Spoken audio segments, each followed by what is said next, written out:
Let's bring in the roundtable. Former DNC Chair Donna Brazile, Democratic Congressman Jake Auchincloss of Massachusetts, Republican strategist Scott Jennings, and former New Jersey Governor Chris Christie. All right, Donna, you heard from... Okay, guys, welcome back to the show. As you know, I absolutely love watching these debates. I love to see what the Democrats are saying, and I love to see Scott Jennings' reactions and really telling the truth about what is really going on. As somebody who voted Democrat for 25 years, I like to see exactly what the Democrats are doing, if they are still being extreme, if they're trying to come back to the center. So let's get started and see exactly what Donna has to say. AOC, I know you have not been, you've been one that's been a little bit concerned about Democratic Socialists kind of taking over the party, helping to nominate people who can't win general elections. What'd you make of her reaction to all that? Well, first of all, I think she's a smart politician. She clearly has spent some years in Congress understanding that you got to build a coalition, that you got to go out there and represent your values and views. But as you know, I've been in this big tent party probably longer than most people, and I can tell you we're having the same kind of growing pains I saw on the Republican side, whether it was through the Tea Party in 2010, the activists who helped to bring about the MAGA movement. We've seen this tension both on the right, the populism that, created a wave election over the last several decades, and now on the left. Now, the left is insurgent in some cases. In most cases, you know what? The establishment, the moderates are still winning. But here's one thing. Reverend Jackson taught me a long time ago. A party needs two wings to fly.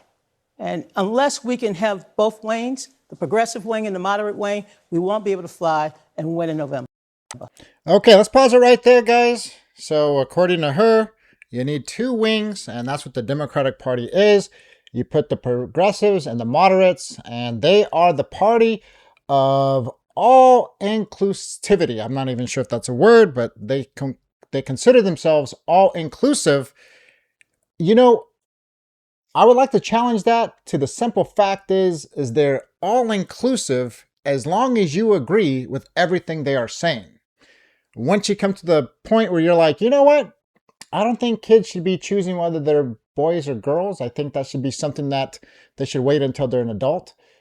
Then all of a sudden, they're not so inclusive. So she is correct in one way.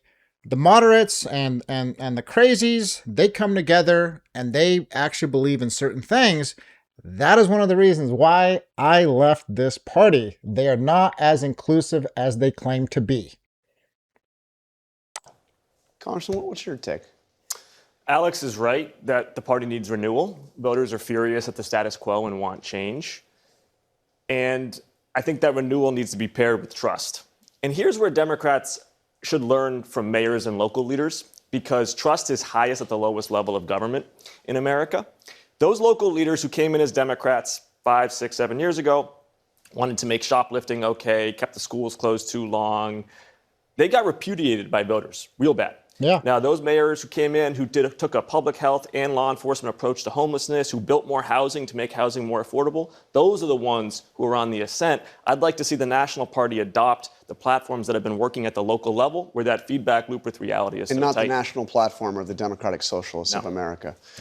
But okay, yeah, you know what? You guys can ignore the DSA, the Democratic Socialists of America, especially this middle-aged white guy. Like, they want to get rid of you. They want to take your property, your money.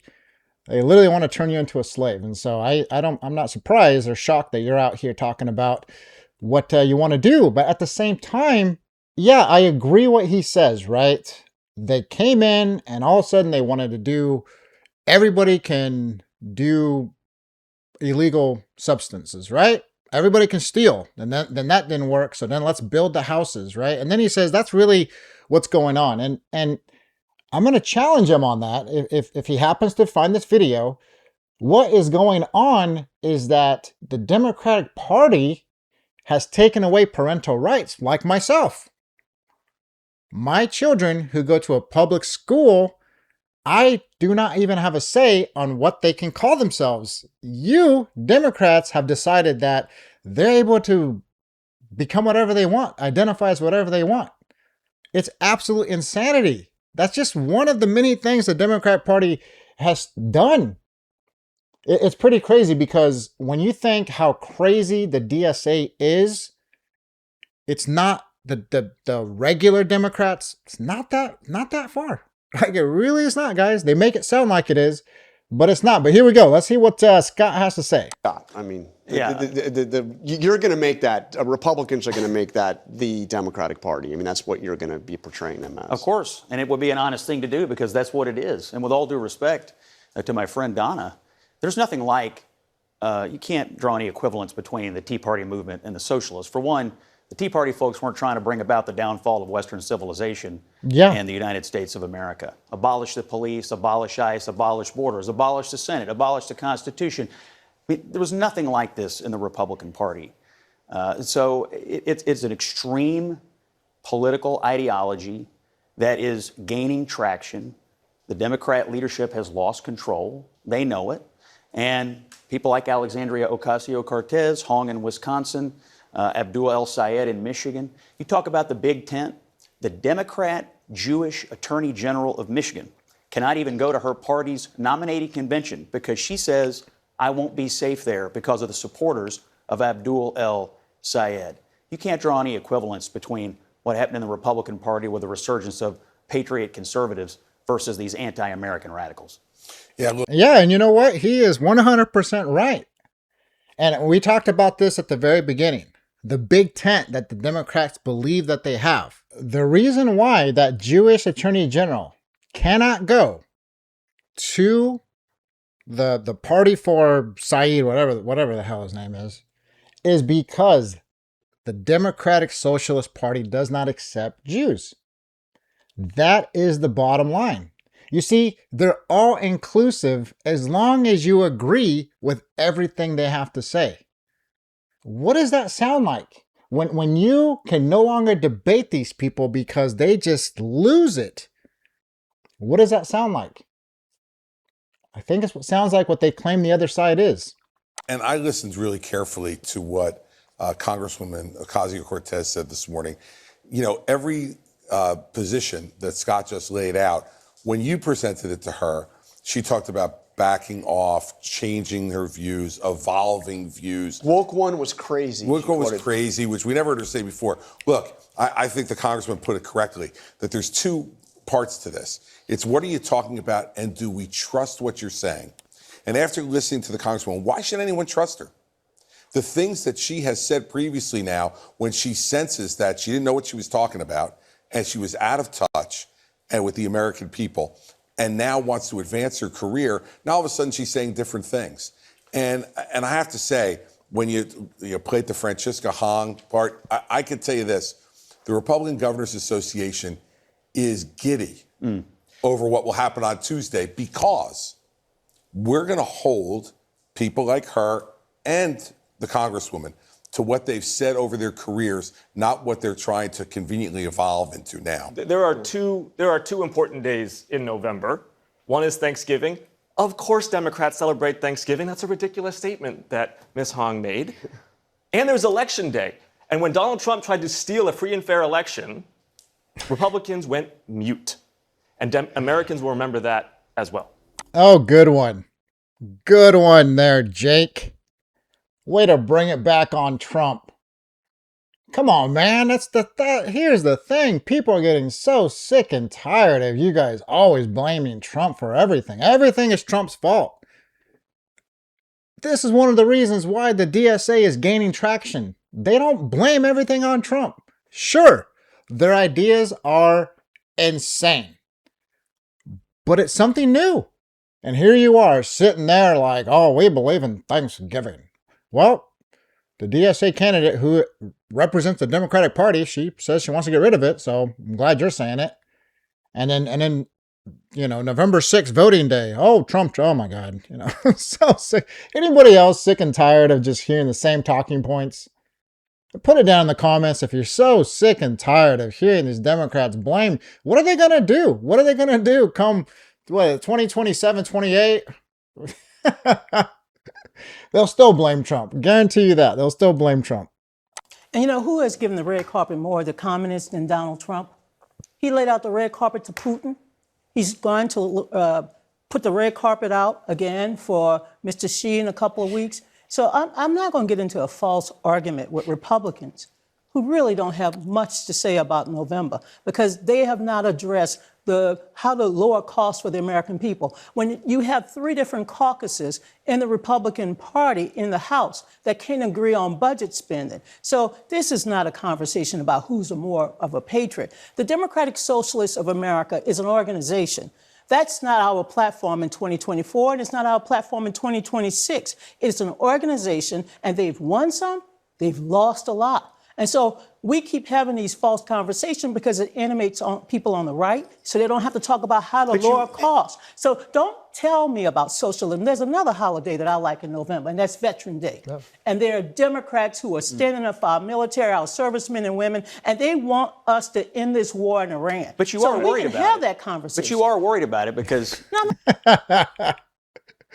Oh my goodness, these Democrats, man, they're so good at just bait and switching, you know. Now we're talking about veterans and the Iraq war. You know,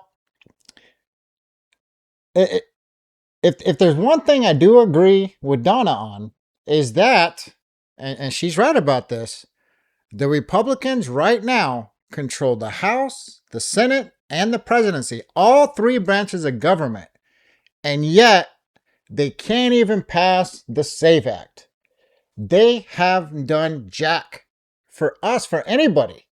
And this is why people are trying to figure out whether they want to vote conservative, whether they want to vote Democratic, or whether they want to go all out and go to the DSA. So sure, I agree with you, Donna. The Republicans need to do a better job of taking control of what they already have and passing legislation that could completely help. Now, what she's forgetting to tell you is that President Trump, he has been using executive order in order to override Congress. And they can't figure out what to do. He's doing it through executive order. Does that mean I agree with every executive order? No, but at least President Trump is getting things done.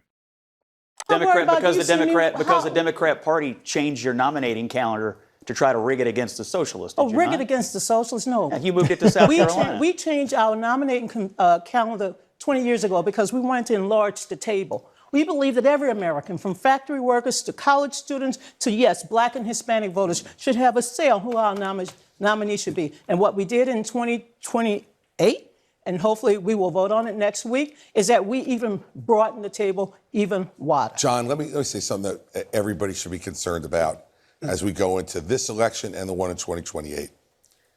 We have a president now who has little to no appreciation of history. And we've seen him over and over again when he gets it wrong and then uses it for his own purposes. And now we have a group of people, and you're asking Congresswoman Ocasio-Cortez this morning whether she's going to run for president. Mm-hmm. A woman who has taken socialist positions over and over again. If she had an appreciation of history, she would know that socialism has nothing to do with democracy. And that every place where socialism has thrived... Eugene Debs got more than 1 million votes. Yeah, congratulations to him. But the fact is, it has nothing to do with democracy. And socialism, everywhere it's been tried around the world, has failed in 2 fundamental ways. It has destroyed economic hope, John, and it has also destroyed democratic aspirations. And that's what the DSA stands for. And Scott laid out those points very, very well.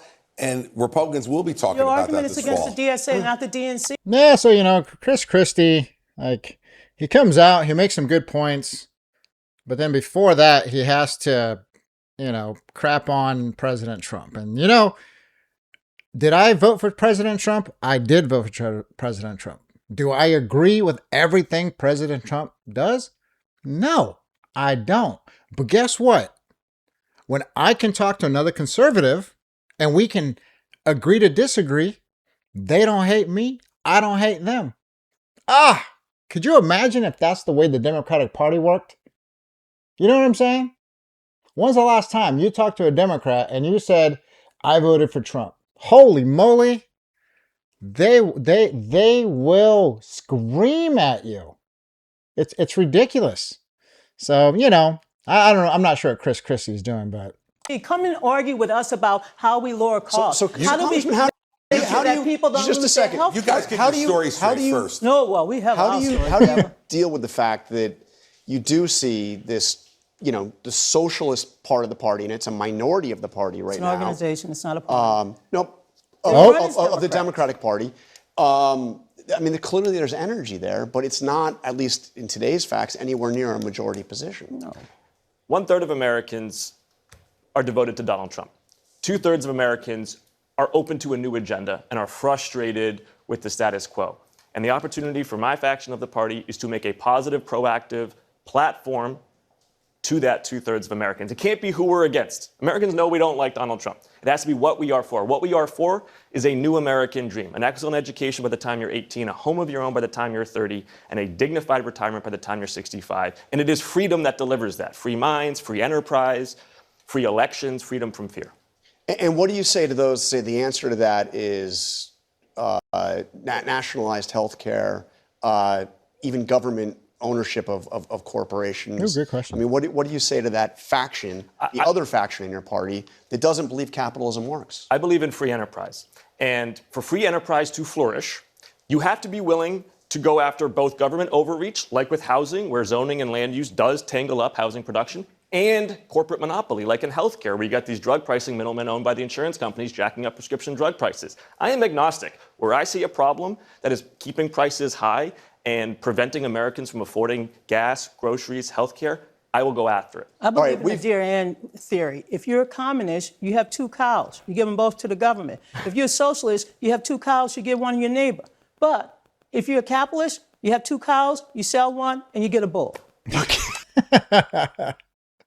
All right, I give it to her. That was a pretty good one, Donna. Now, let me talk about Jake real fast. He said a couple good things.